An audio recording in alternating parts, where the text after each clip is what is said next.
Coming in, let's go, got the through, coming in. Margate Football Club have drawn their first 3 Isthmian South East League games under new manager Ben Greenhalgh. The player-manager started his career at the San Siro. Here in the seaside town of Margate, he's looking for his first league win. My name is Ben Greenhalgh and I'm the player-manager at Margate Football Club.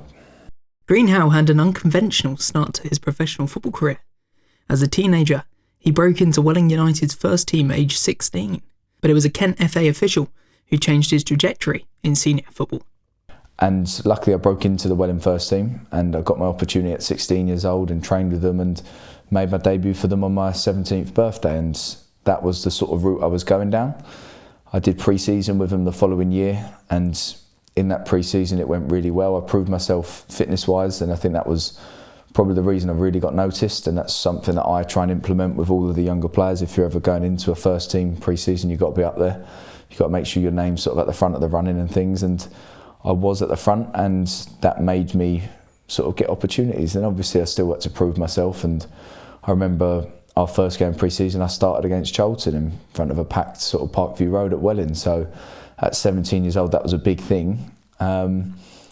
But also on the sides of things where I was with Kent and Ken Brook, who was obviously, he's in charge of the Kent Youth League and he was the Kent rep manager, and he chose the best players in Kent to play with each other, and he brought us along to this almost like a showcase experience as much as what it felt like. We got the coach down to London and just suddenly saw TV cameras about, really strange drills where it was like try and get through this in the quickest time, and just a lot of people with clipboards, and it got to the point 22 people out of the 200 on the day got chosen to go into a match, and I was one of those players. And as we're playing and as we're sort of just going into this random game where I've got no players that really know anything about and no idea how serious this thing is, you see Jamie Redknapp walk through, you see a couple of people with Inter Milan kits on walk through, and you're thinking, what is going on here? Because we knew a football icon 5 or 6 years ago, but even Football Icon was probably less of a reality show, more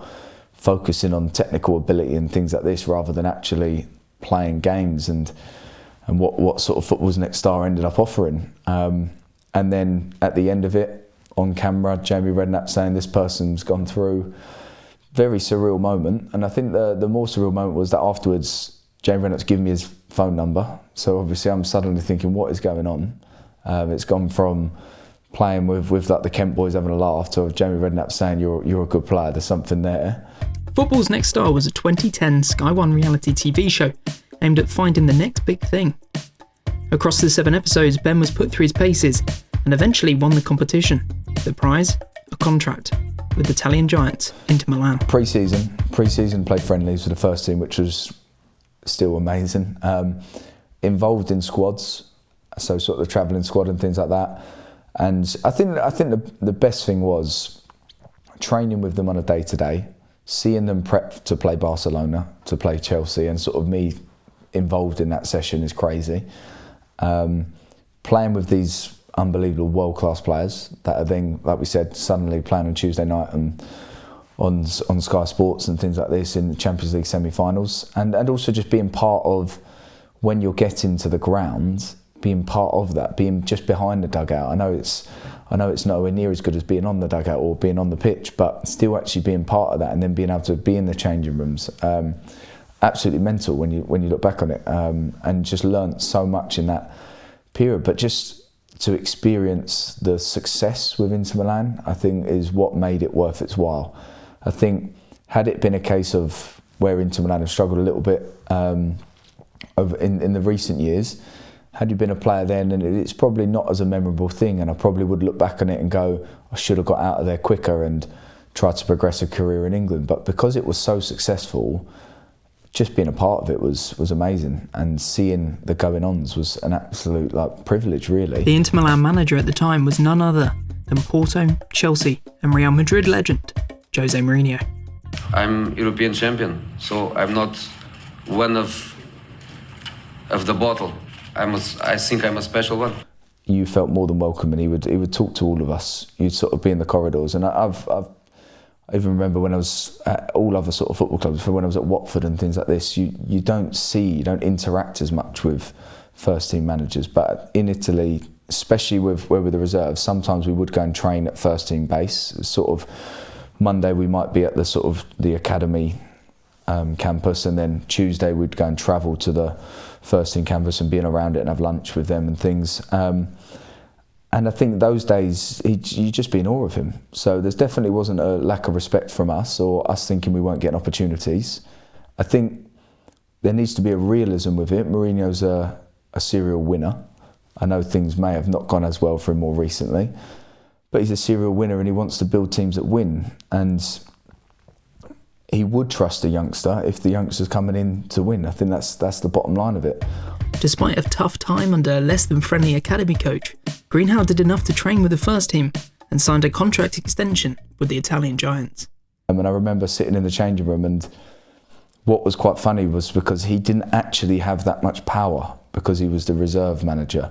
He wasn't the overall director of football, because a lot of the signings that have come in, people coming from Albania, and he hasn't signed that player. Inter Milan have signed that player and they've chucked him into the reserves for now. Similar to myself, I've earned this contract and I've ended up earning another contract, but that's not for this guy. That decision's not on this guy. And this is what sort of happens at the higher levels of football clubs. Whereas the difference with me here at Dartford, well, I'll make the decisions for which players do what. But when you go to the bigger clubs, there's so many more people involved. And I remember sitting in the change room one day, and I've actually forgotten his name because I've blanked him out of my memory. But sitting in the change room, and he came in and he said, right, all the foreigners that side, all the Italians that side. And he went, I only care about you lot. I only want you lot to progress in the game. It's them lot that care about everyone else. And he was just, the words that he was saying to us, couldn't quite comprehend. And I think I struggled for the first 2 months, because that was right at the beginning. And I think I struggled for the first 2 months because there's a few sayings in Italian that if you translate that to English, you're like, surely he's not saying that to me. I remember, couldn't understand what he was asking me to pass to him left-footed and then shoot left-footed. I might have passed right-footed, but I still knew. I could see where we were running to the left. He'd boot my ball away and he'd kick it. I'd be like, oh, that's a bit weird treatment. No idea what he's saying. And he'd go, vai cagare, which means go and shit yourself, basically. And that's actually, I look back on it, it's not as bad of a saying in Italian as it is translates in English. There's a lot of swear words that get thrown about in Italian. There's a lot of sort of like porca dio, and then they go a cazzo, which is just constant, just basically saying dick. And you just can't, do you know what I mean? You can't, if you just translate it, you think this guy absolutely hates me. But then 17 at the time, 17, just sort of gone into Italy. But I managed to start to understand that actually he's saying this to everyone. He is acting like this to everyone. But still, I would look back on that initial stage of the Inter Milan thing and found it very much army-based. Very much sort of like 9 o'clock out of your room, is your room tidy? Look, it's good traits, but at the same time, it was probably a little bit too over the top with how they looked after you and what they were looking to do. And it's just an Italian way. It's an Italian way, and it was interesting to learn. But when I got the opportunity to train with the first team, things were so much more relaxed and easier. And obviously, you're then working with a man who you absolutely respect because you've seen him on TV for years, win absolutely everything, and it's just a different end that he gets the most out of you. So that, for me, is probably why I went into coaching and management, because I noticed how badly managers can treat you and how well some managers can treat you and how much respect levels there are, to the point where it's like, well, I know what I want to be like as a manager.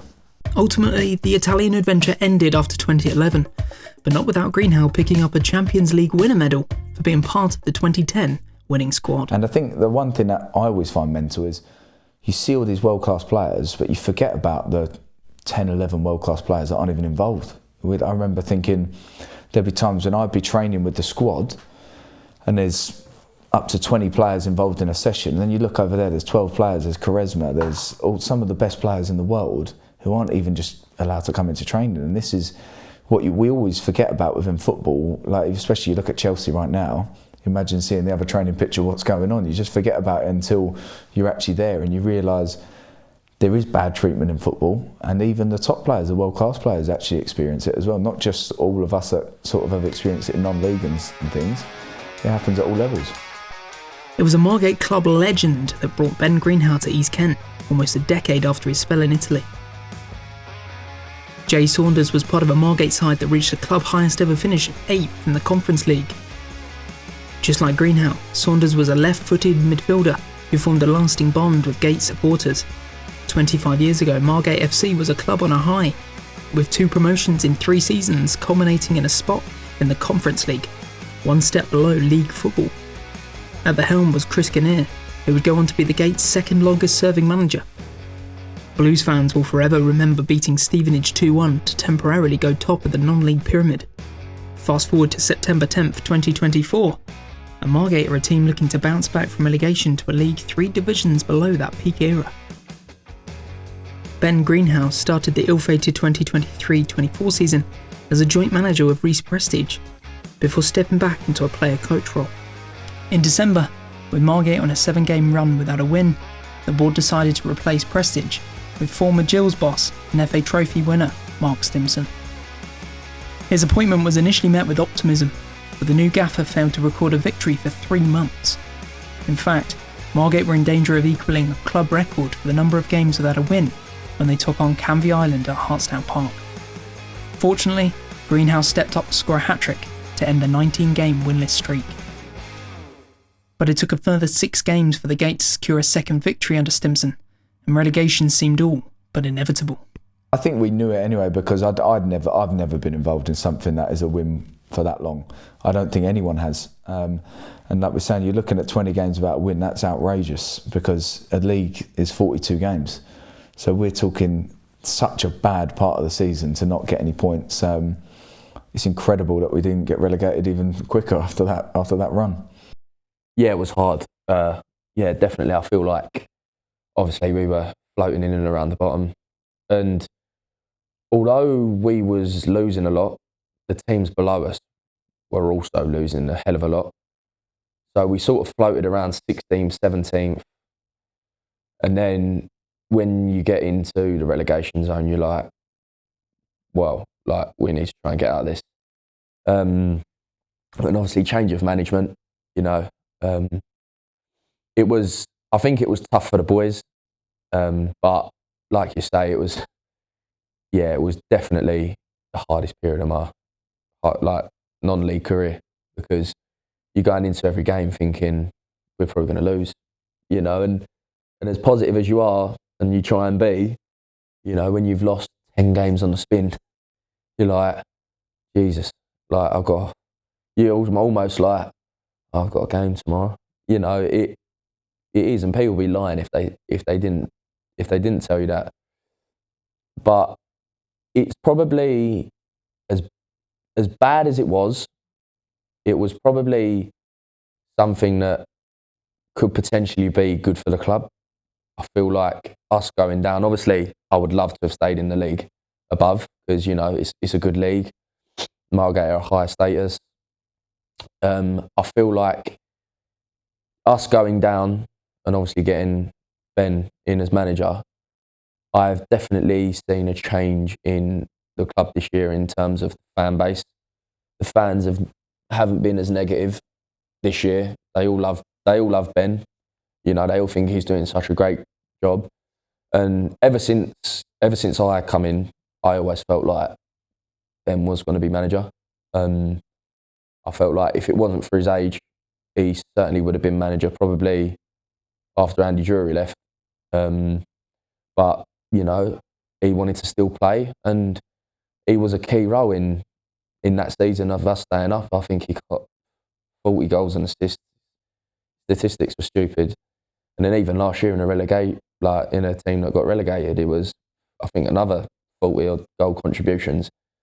But obviously him taking the managerial role this year, I think it is definitely a good step in the right direction for Margate. I didn't particularly want to drop down, and I had some offers in the summer that were very good. But I'm one of them people that I didn't want to get Margate relegated and jump ship. I'd always want to try and say, all right, I didn't get us relegated, but we got relegated as a collective. I want to try and get Margate back up to where they should be, because they are a big side, you know, and I'm not just saying it because I play for them, but when you walk around the place, like I've walked around Thanet sometimes, like you go to like Broadstairs and places like that, like and you see people in Margate gear, and it's like they're only a non-league side, but there are quite a lot of fans who support them. So for me, I just didn't want to jump ship and look like one of them sort of players that moves about. I'm quite loyal, and then obviously when, like you said, when Ben offered me the captaincy, I couldn't particularly say no, really. And Greenhalgh has quickly set about creating his own dynasty here at Margate Football Club. His new managerial team features first-team coach Elliot Leveson. Last round, last set. And assistant manager Adam Flanagan. Yeah, so fortunate enough to play in non-league. Played for various teams, St Leonard's, Hastings, Folkestone, Dartford, Billericay, Malden. They were the main clubs I played for. Always lived in Essex, but for some reason found myself playing in Sussex and Kent. And my final years I actually managed to get back to actually playing in Essex, so that was quite good. And then from that went into management with a joint managementship at Brentwood Town. Managed to get them promoted. An opportunity came to move to National League level at Concord Rangers. Was there for 3 seasons, won the Essex Senior Cup. So did reasonably well there, and then moved on to Dartford as manager. Wasn't so successful there. Went back to Brentwood because they'd had a new chairman.